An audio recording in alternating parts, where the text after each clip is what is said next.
शाखा वाला। अच्छा ये लोग क्या कहें, ये कौन सा जगह है? हाँ ये ओहुदेल है। ये पहाड़ में हज़रत पाक सल्लल्लाहु अलैहि वसल्लम बताए आदमी साहब को हाँ।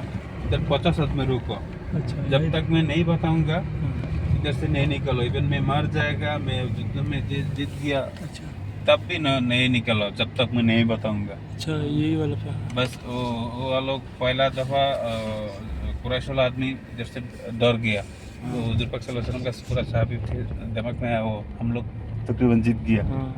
इसीलिए ऊपर से 50 आदमी निकल गया, 40 आदमी। बाद में फिर वो आदमी अटैक करा पीछे से, अंदर सेंटर में रखा, बाद में इधर 70 आदमी शहीद हुए। समझ गया?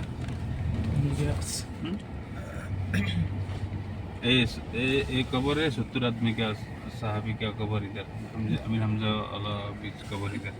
बस इधर जाना, वो दुआ करना हज़रत पाक सल्लल्लाहु अलैहि वसल्लम